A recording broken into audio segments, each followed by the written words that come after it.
அனைவருக்கும் வணக்கம். இப்போ திமுகவினுடைய ராசா அவர் பேசின சில பதிவுகள் இப்போ இணையதளத்தில் வைரலாகிட்டு இருக்குது. வழக்கமாக யாராவது பேசுறது பதிவிட்டு அதை பதிவு பண்ணி போடுறது அல்லது ஸ்க்ரீன்ஷாட் போடுறது இதெல்லாம் திமுக காரனுக்கு பண்ணுற வேலை. ஆனால் இப்போ திமுக காரராக இருக்கிற ராஜா அவர்கள் பேசிய சில வாய்ஸ் எல்லாம் இன்னைக்கு வெளியே வந்திருக்கு. அதையெல்லாம் பார்க்கிற போது எவ்வளவு பெரிய பேராபத்திற்குள்ள தமிழ்நாடு சிக்கி கொண்டு இருக்கிறது என்பதை நம்மால் பார்க்க முடியுது. இந்த ராஜா மாதிரியான ஆட்கள், திமுகவே தமிழக அரசியல்ல ஒரு கலை தான். அந்த கலையிலேயே மிகப்பெரிய கொடூரமான நச்சுக்கலை ஒன்று இருக்குது அப்படின்னு சொன்னா அது இந்த ராஜா மாதிரியான ஆட்கள் தான். இவர்கள் இந்த வேலையை செய்கிறார்கள் நமக்கு ரொம்ப நாளாவே தெரியும். ஆனாலும் கூட இப்ப இவர் பேசி வெளிவந்திருக்கிற யாரோ பதிவு பண்ணி எடுத்து போட்டிருக்கிறாங்க அவர் பேசின பேச்சா. அதுல வந்திருக்கிற செய்திகள் ரொம்ப படுபயங்கரமா இருக்கு. அதாவது ராஜா இதுல எதை பத்தி பேசுறாரு அப்படின்னு சொன்னா, அவருடைய வழக்கு இந்தியாவையே உலுக்கிய, இன்னும் சொல்ல போனால் உலகம் முழுவதும் அரசியல் செய்து கொண்டிருக்கிற அத்தனை அரசியலாளர்களையும் உலுக்கிய ஒரு வழக்கு தான் இந்த ராஜா சம்பந்தப்பட்ட வழக்கு. அதை ஒண்ணுமே இல்லாத மாதிரி தமிழ்நாட்டு மீடியாக்களை வச்சு மூடி மறைச்சிக்கிட்டாங்க. அது பக்கம் ஒரு பக்கம். ஆனாலும் கூட 2G ஸ்கேம் என்று சொல்லப்பட்ட அந்த வழக்கு இன்னைக்கு 5G பயன்படுத்திட்டு இருக்கிற, இன்டர்நெட் பயன்படுத்திட்டு இருக்கிற அந்த தலைமுறை பிள்ளைகளுக்கு சில பேருக்கெல்லாம் தெரியாம இருக்கலாம். ஆனால் அந்த காலகட்டத்தில் இந்தியாவையே உழுக்கின வழக்கு. ஏன் அப்படின்னா, இந்தியா விடுதலை அடைஞ்சதிலிருந்து 70 ஆண்டு காலத்துல இப்படி ஒரு ஊழலை எவனுமே செய்ததில்லை. இந்தியா முழுவதும் எந்த மாநிலத்திலும் எந்த தேசிய கட்சி ஆட்சியிலும் இப்படி ஒரு ஊழல் செய்ததில்லை என்கிற அளவிற்கு 1,75,000 கோடி இந்திய ரூபாய் மதிப்புக்கு நடைபெற்ற ஒரு பிரம்மாண்டமான மெகா ஊழல், இந்திய வரலாற்றிலேயே மிகப்பெரிய ஊழல். இந்த ஊழலினுடைய சூத்திரதாரி யார் என்று சொன்னால் இந்த ராஜாதான் என்று அன்றைக்கு பல ஊடகங்களும் பேசினார்கள். மீண்டும் மீண்டும் அந்த ஆதாரங்கள் எல்லாம் வெளியே விடப்பட்டது. அதை பற்றி தான் இந்த ராஜா இப்ப அவர் பேசி வெளிவந்திருக்கிற ரெக்கார்டு இருக்கு இல்லையா, அதுல பேசுறார். அதுல ராஜா சொல்லுகிற போது சொல்றாரு, பணம் கலைஞர் டிவிக்கு போச்சு, அதுக்கு மேல நான் சொல்ல விரும்பலைங்கிறார். என் அன்பு மக்கள் யோசிச்சு பார்க்கணும். 1,75,000 கோடிங்கிறது சாதாரண தொகை கிடையாது. நான் பொதுக்கூட்டங்களில் சொல்லிட்டு இருக்கிற மாதிரி ஏற்கனவே பிடிஆர் பழனிவேல் தியாகராஜன் சொல்லியிருந்தார், ஸ்டாலினுடைய மகனும் மருமகனும் மட்டும் 2 பேர் சேர்ந்து இந்த ஆட்சி அமைஞ்சு முதல் 1.5 வருடத்திற்குள்ளே இவங்க சம்பாதிச்ச தொகை 30,000 கோடின்னு சொல்லியிருந்தார்.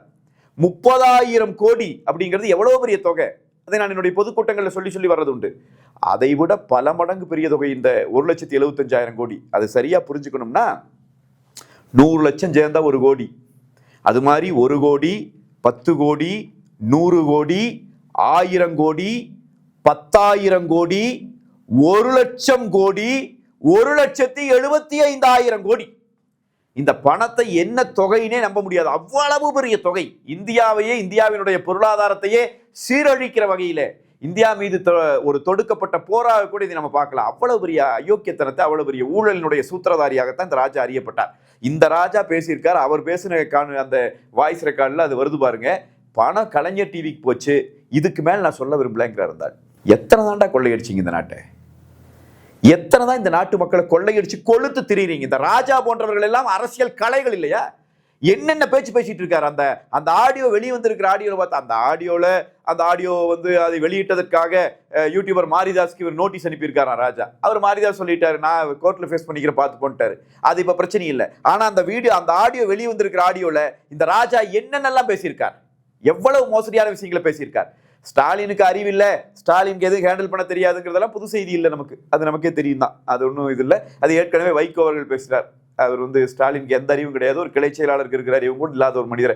ஒரு பொம்மையைத்தான் வச்சு இவங்க முதலமைச்சராக இது வரைக்கும் இந்த 5 வருஷம் ஆட்சி நடத்திட்டாங்க. அந்த குடும்பம் பின்னாடி நின்று எந்த அளவுக்கு அந்த பொம்மையை பயன்படுத்தியது என்பதையெல்லாம் தமிழ்நாட்டு மக்கள் பார்த்தாங்க. அதெல்லாம் புது செய்தி இல்லை. ஆனா ராஜா இதுல சொல்றாரு, இந்த 2G வழக்குல கலைஞர் டிவிக்கு பணம் போச்சுன்னு. கலைஞர் டிவிக்கு 200 கோடி ரூபாய் பணம் எதற்கு கொடுத்தது என்கிற கேள்வி வந்த போது தயாளம்மாள் ஒன் ஆஃப் த டைரக்டர்ஸ்னு போட்டு வச்சிருந்தாங்க கலைஞர் டிவியில. அந்த அம்மா கிட்ட விசாரணை நடத்துச்சு சிபிஐ. யார் தயாளம்மாள்ங்கிறவங்க? கருணாநிதி அவர்களினுடைய மனைவி, ஸ்டாலின் அவர்களினுடைய தாயார். அவங்களுக்கு மனநிலை சரியில்லாமல் இருக்கிறார்கள். அவரால் இப்பொழுது இதுல வெளிப்படையா உண்மைகளை பேச முடியாது, உங்க முன்னாடி ஆஜராகி விசாரணையில் அவங்க பங்களிப்பு செலுத்த முடியாதுன்னு சொல்லிட்டு வந்த கூட்டம் தான் இந்த கூட்டம். கனிமொழி எதுக்காக சிறைக்கு போனாங்க? வாங்கின காசு கொஞ்சம் நஞ்சம் இல்லை. இதே குரல் பதிவுல இந்த ராஜா சொல்றாரு, அழகிரி வந்தார், நான் ஜெயில திகார் சிறையில நானும் கனிமொழி இருக்கிற போது அழகிரி வந்தாரு. எப்பா கலைஞர் டிவிக்கு போன பணம் எல்லாம் ஸ்டாலின் தானே வாங்கி கொடுத்துருக்காப்ல, பேசாம அப்ரூவரா மாதிரி அவனை காட்டி கொடுத்துட்டு நீங்க 2 பேரும் வெளியே வர வேண்டியதானே அந்த ஆள் சொன்னாரு. யாரையே? அழகிரி சொன்னாருன்னு ராஜா சொல்றாரு. அப்படின்னா இதே செய்தியை நீங்க வேணா எடுத்து பாருங்க, பழைய காணொலிகள் பாருங்க, இதே செய்தியை கொஞ்சமும் மாறாமல் வைகோ பேசியிருந்தார்.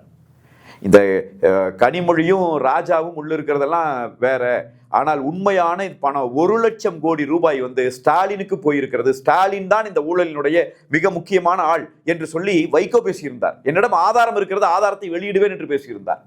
அதற்குள்ள ஒரு கூட்டணி அமைஞ்சிருச்சு, ஓடி போயிட்டார், அது வேற வகை. அப்படின்னா இந்த ஊழல் வழக்கு இன்னும் முடிஞ்சு போகல. ராஜா ஊடகங்களை வச்சுட்டு பெரிய அளவில் அப்படி ஒரு கட்டமைப்பு கொடுத்துட்டு இருக்காரு. இந்த வழக்கு முடிஞ்செல்லாம் போகல, அது இன்னும் அப்பீல் இருக்கு, இடி அப்பீல் பண்ணியிருக்கு. மீண்டும் இந்த வழக்கு எடுத்து விசாரணைக்கு கொண்டு வரப்படும். அதுல இதெல்லாம் சாட்சிகளாக பயன்படுத்தணும். எவ்வளவு வெளிப்படையா நீங்க நினைச்சு பாருங்க. 1,75,000 கோடி ரூபாய்ங்கிற அந்த மாபெரும் தொகையை அடிச்சு வச்சாச்சுன்னா எத்தனை ஊடகங்களையும் விலைக்கு வாங்கலாம், யாருக்கு வேணாலும் ஓட்டுக்கு காசு கொடுத்து ஆட்சியை பிடிக்க முடியும். அப்படியெல்லாம் பல வேலைகளையும் தந்திரங்களையும் திருட்டுத்தனங்களையும் செய்துதான் இவங்க மீண்டும் மீண்டும் ஆட்சிக்கு வர்றாங்க. இந்த ராஜா மீண்டும் மீண்டும் எப்படி வெற்றி பெறுகிறார்? சாதிய எதிர்ப்பாளர்கள் என்று சொல்லிக் கொள்ளுகிறவர்கள் அந்த ஒரு 5-6 நிமிஷம் இவர் பேசுறதுக்குள்ள 3-4 சாதிகளை பற்றி குறிப்பிடுறாரு. நான் எஸ்சின்னு வெளியே வந்துட்டேன் பத்தியாங்கிறார். கேவலமா இல்லை? எதுக்கு வெளியே வரணும்? பட்டியல் சமூகம் என்பது என்ன? அது ஏதாவது தவறு இருக்குதா பட்டியல் சமூகமா இருக்கிறதுல? அது பட்டியல் சமூகம் என்பது பெறப்படுகிற உரிமை இல்லையா? வன்னியரையெல்லாம் நான் கரெக்ட் பண்ணி வச்சுட்டேன்.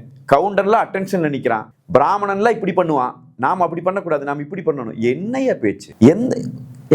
ஒரு அமைச்சரா இருந்தவர், இத்தனை வருஷம் அமைச்சரா இருக்கிற துரைமுருகன், ஒரு விடுதலை சிறுத்தைகள் கட்சியினுடைய மாவட்ட செயலாளர், தேர்தல் பிரச்சாரத்துல வாகனத்தில் ஏறினவரை திட்டி கீழே இறக்கி விடுறாரு. வாய் திறந்து ஒருத்தர் பேசுனீங்களா? இந்த ராஜா எல்லாம் பேசினாரா? ஒரு வார்த்தை பேசினாரா?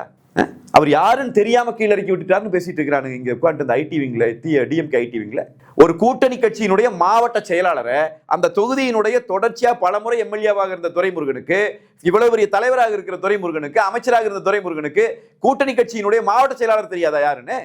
அப்ப என்ன இந்த ராஜாவினுடைய இந்த குரல் பதிவை பார்க்கிற போது மிகப்பெரிய அளவில் இந்த நாட்டை நாசப்படுத்தியவர்கள், இந்த நாட்டினுடைய பொருளாதாரத்தையே சுரண்டுகிற அளவிற்கு மாபெரும் கொள்ளையடித்து கொளுத்து கிடக்கிற, ஊழல் செய்து ஊழலிலே திளைத்துக் கொண்டிருக்கிற இந்த கும்பல், திமுகவை என் கைப்பிடிக்குள்ள வச்சிருக்கிறேங்கிற இந்த ராஜா.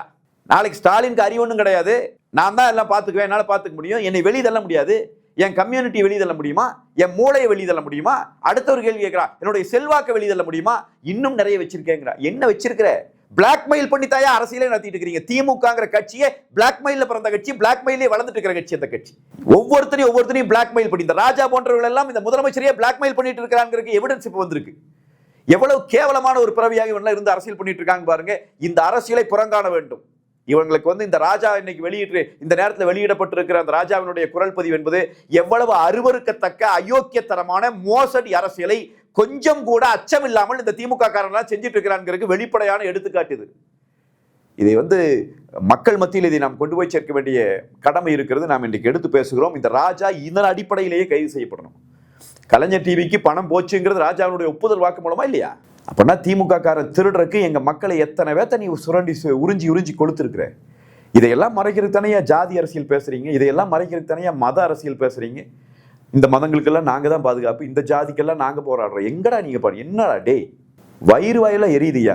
இப்படிப்பட்ட ஒரு ஊழல் சாம்ராஜ்யத்தை கட்டியமைத்துக் கொண்டிருக்கிற இந்த ஸ்டாலினும், இந்த உதயநிதியும், இந்த கனிமொழியும், அது கூட இந்த ராஜாவும், இதுகெல்லாம் சேர்ந்து எவ்வளவு ஒரு கேடுகட்ட அரசியலை தமிழ்நாட்டிலே விதைக்கிறார்கள் என்பதை தமிழ்நாட்டு மக்கள் சிந்தித்து பார்க்க வேண்டும்.